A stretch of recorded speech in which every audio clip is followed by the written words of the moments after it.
flipping it is helping it. Is it recording? It's on. It's on. So I get paper towels. You can use tissue, but the tissue I feel like disintegrates a little bit. So I love using paper towels for it. But what I would do is I take the brush and the brush cleaner. This big old bottle is $10 too. So it's like, and it smells really good. So I just spray the brush. Oh, yeah. And I kind of reshape it. But I make sure that the product is out of the brush. And that's what you really want to do. And you want to make sure you get kind of to the root of it. And like on the synthetic brushes, I don't use alcohol on real hair brushes because that really makes them shed.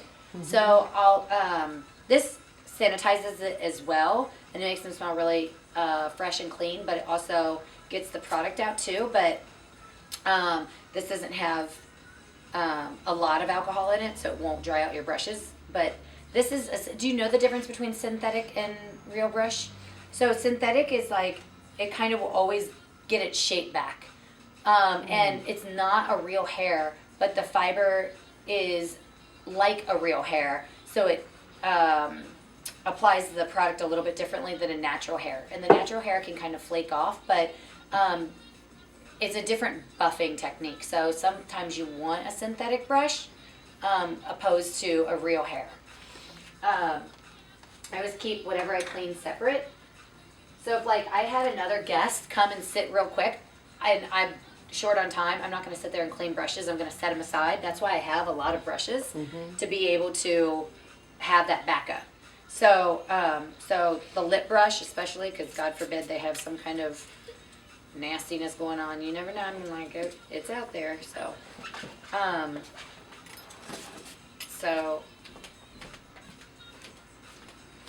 so just kind of clean it out with that. I have no idea where that black is coming from.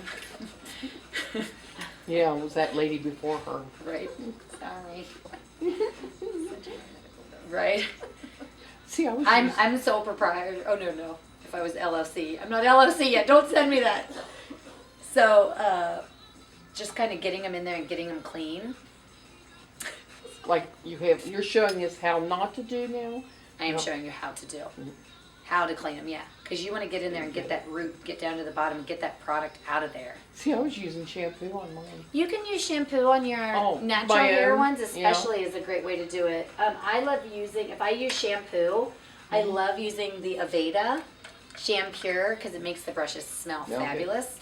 But I just kind of spray it with this on both sides, and then I get in there, and And if you, the way you're applying the makeup, if you clean them each time, they're not that dirty because you're not really taking it into that brush. Right. And if they're your personal use ones, like my personal ones, I should wash them more often than I do, but I usually wash them like once a month, which is That's probably about when I do. Yeah, I mean it's realistic. I mean, I would like to be able to do it every 2 weeks, but I don't have time for all that.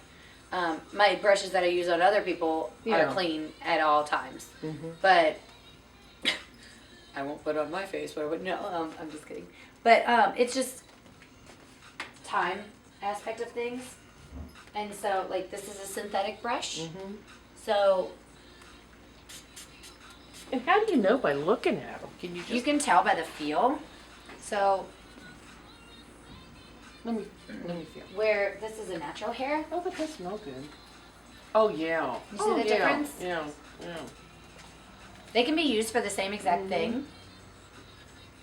But see the difference? Like this is a little bit more not hair natural feeling. Yeah. More rubbery, I guess, would be the good word. Yeah. And this one's more, and see even that, there's a little bit of flakiness from it.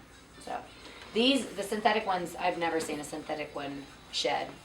Not that they won't, but I've not had that issue. So I just kind of do this on both sides. And then I will use 91% alcohol.